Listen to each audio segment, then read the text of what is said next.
പാവിത്രത്തിൻ്റെ ഒരു അപ്കമിങ് എപ്പിസോഡിലേക്ക് എല്ലാവർക്കും സ്വാഗതം. അശോകൻ്റെ കയ്യിൽ നിന്നും വിക്രം വേദയെ രക്ഷിക്കുന്നുണ്ട്. വിക്രം വേദയുടെ കൈ പിടിച്ചുകൊണ്ട് ഒരു കാട്ടിലൂടെ ഓടുകയാണ്. അശോകൻ്റെ ആളുകളുടെ കയ്യിൽ നിന്നും രക്ഷപ്പെടാനായി അവർ രണ്ടുപേരും ഒരു പാറക്കെട്ടിനിടയിൽ ഒളിച്ചിരിക്കുകയാണ്.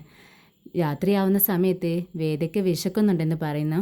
അങ്ങനെ വിക്രം 2 മീൻ പിടിച്ചുകൊണ്ട് വന്ന് അത് ചുട്ട് വേദയ്ക്ക് നൽകുകയാണ്. എന്നാൽ അതിൽ നിറയെ മുള്ളായതുകൊണ്ട് തന്നെ വേദയ്ക്ക് കഴിക്കാൻ പറ്റുന്നില്ല. വേദ വിക്രമിനോട് പറയുന്നുണ്ട്, വിക്രം ഈ മീന് ഒന്ന് നുള്ളി എൻ്റെ വായിലിട്ട് തരാവോ? ആ ശരി എന്നും പറഞ്ഞുകൊണ്ട് വിക്രം അങ്ങനെ മീനെല്ലാം നുള്ളി വേദയുടെ വായിലിട്ട് കൊടുക്കുകയാണ്. അങ്ങനെ വേദ അത് സന്തോഷത്തോടു കൂടി തന്നെ കഴിക്കുന്നുണ്ട്. അല്ല വിക്രം, നിനക്ക് വിശക്കുന്നില്ലേ എന്ന് വേദ ചോദിക്കുന്നുണ്ട്.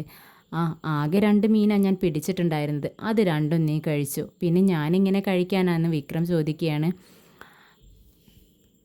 അല്ല, നീ 2 ദിവസമായില്ലേ ഭക്ഷണമെല്ലാം കഴിച്ചിട്ട്, അതുകൊണ്ട് കുഴപ്പമില്ല. പിന്നെ ഒരു ദിവസം ഞാൻ കഴിച്ചില്ലെന്ന് വെച്ച് എനിക്ക് കുഴപ്പമൊന്നും വരത്തില്ല, ഇതെല്ലാം എനിക്ക് ശീലമുള്ളതാണെന്ന് വിക്രമും പറയുന്നുണ്ട്. അങ്ങനെ ഭക്ഷണമെല്ലാം കഴിക്കൽ കഴിഞ്ഞ് വിക്രം വേദയ്ക്ക് ഉറങ്ങാനായി ഒരു പലക എടുത്തുകൊണ്ട് വരുന്നുണ്ട്. അതിൽ നിറയെ ഇലകളെല്ലാം വിരിച്ച് ഒരു ബെഡ് പോലെയാക്കി കൊടുക്കുകയാണ് വേദയ്ക്ക്. അങ്ങനെ വേദയെ പതുക്കെ പിടിച്ചുകൊണ്ട് വന്ന് അതിൽ കിടത്തുന്നുണ്ട്. വിക്രമിൻ്റെ ഓരോ പ്രവൃത്തികളും കണ്ട് നമ്മുടെ വേദയ്ക്ക് സന്തോഷമാവുന്നുണ്ട്. വേഗത അങ്ങനെ കിടന്നുറങ്ങാണ്. വിക്രം അപ്പുറത്ത് കിടക്കുന്നുണ്ട്. ഉറക്കത്തിനിടയിൽ കണ്ണ് തുറക്കുന്ന വിക്രം പെട്ടെന്ന് കാണുന്നത് നമ്മുടെ വേദ വിറക്കുന്നതാണ് കാണുന്നത്. അപ്പോൾ വേഗം തന്നെ വിക്രം പോയി വേദയെ തൊട്ട് നോക്കുകയാണ്. വേദയ്ക്ക് നന്നായി പനിക്കുന്നുണ്ട്. വിക്രം വേഗം തന്നെ തൻ്റെ ഷർട്ട് എടുത്തുകൊണ്ട് വേദയെ പുതപ്പിക്കുകയാണ്. എന്നിട്ട് കുറച്ച് വെള്ളമെടുത്ത് അതിൽ തൻ്റെ ടവൽ മുക്കി പിഴിഞ്ഞ് വേദയുടെ നെറ്റിയിൽ വിരിച്ചു കൊടുക്കുകയാണ്. അങ്ങനെ വിക്രം ഉറങ്ങാതെ തന്നെ നേരം വെളുക്കുവോളം ഇത് തന്നെ ആവർത്തിച്ചുകൊണ്ടിരിക്കുകയാണ്. ഈ ടവൽ ഉണങ്ങുന്ന സമയത്ത് വീണ്ടും അത് നനച്ച് വേദയുടെ നെറ്റിയിലിട്ട് കൊടുക്കുകയാണ്. ഇതിനിടയിൽ നമ്മുടെ വേദ ഉണരുന്നുണ്ട്. ഉണർന്ന സമയത്ത് വിക്രം ഇങ്ങനെ ഇരിക്കുന്നത് കണ്ട് വേദ ചോദിക്കുന്നുണ്ട്, എന്ത് പറ്റി വിക്രം, നീ എന്തിനാ ഇങ്ങനെ ഇരിക്കുന്നത്? അപ്പോൾ വിക്രം പറയുന്നുണ്ട്, അതെ വേദ, നിനക്ക് നന്നായി പനിക്കുന്നുണ്ട്. അപ്പോൾ പനിയൊന്ന് കുറയാൻ വേണ്ടി ഞാൻ നിൻ്റെ നെറ്റിയിൽ തുണി വിരിച്ചിട്ടിരിക്കുകയാണ്. കുഴപ്പമില്ല, നീ നന്നായി ഉറങ്ങ്, എങ്കിൽ പനി പെട്ടെന്ന് കുറയും എന്ന് പറയുകയാണ്. വിക്രമിൻ്റെ കെയറിങ് കണ്ടിട്ട് നമ്മുടെ വേദയ്ക്ക് നല്ല സന്തോഷമാവുന്നുണ്ട്. അങ്ങനെ വേദ വീണ്ടും കിടന്ന് ഉറങ്ങുകയാണ്. വിക്രമാണെങ്കിൽ വേദയെ തന്നെ നോക്കിക്കൊണ്ട് ഉറങ്ങാതെ അങ്ങനെ ഇരിക്കുകയാണ്. ഇതിനിടയിൽ വേദ വീണ്ടും എഴുന്നേൽക്കുന്നുണ്ട്. എന്നിട്ട് വിക്രമിനോട് ചോദിക്കുന്നുണ്ട്, അല്ല വിക്രം, നീ ഉറങ്ങിയില്ലേ? നിനക്കിതൊക്കെ എങ്ങനെ സാധിക്കുന്നു? എന്നെ നീ ഇന്നലെ ഇത്രയും ദൂരം എടുത്തുകൊണ്ട് വന്നു, ഇത്രയും കൊതുകടിയെല്ലാം കൊണ്ടിരിക്കുന്നു, എന്നിട്ടും നിനക്ക് കാലുവേദന ഒന്നുമില്ല വിക്രം എന്ന് ചോദിക്കുക കേട്ടോ. അപ്പോൾ വിക്രം പറയുന്നുണ്ട്, അതിന് എനിക്ക് കാലുവേദനയില്ലാന്ന് ആരാ പറഞ്ഞേ? ഉണ്ടെങ്കിലും ഇപ്പോൾ എന്താ ചെയ്യുക, ഒന്നും ചെയ്യാൻ പറ്റത്തില്ല എന്നിങ്ങനെ പറയാട്ടോ വിക്രം. പിന്നീട് വേദ ചോദിക്കുന്നുണ്ട്, എന്തിനാ വിക്രം നീ ആ കുട്ടിയുടെ കാര്യം എന്നിൽ നിന്നും മറച്ചു വെച്ചത് എന്ന് ചോദിക്കുകയാണ്.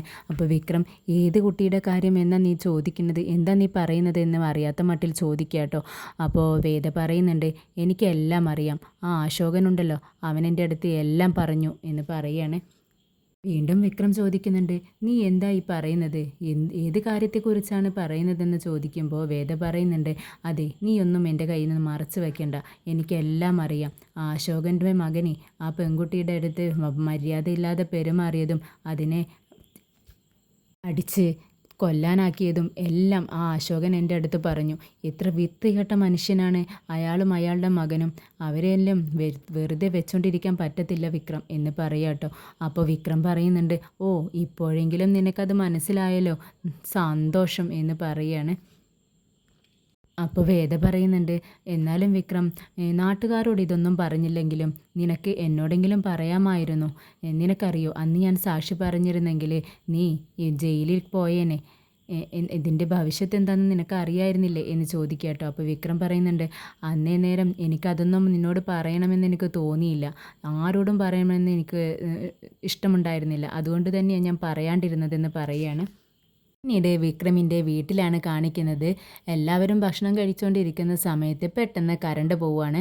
അപ്പോൾ കമലാമ്മ പറയുന്നുണ്ട്, മാഷേ ഒന്ന് ഫോൺ ചെയ്ത് നോക്കൂ, KECBയിലേക്ക് ഒന്ന് വിളിച്ച് നോക്കുമെന്ന് പറയുകയാണ്. അങ്ങനെ മാഷ് വിശ്വത്തോടായി വിളിക്കാൻ വേണ്ടി പറയുകയാണ്.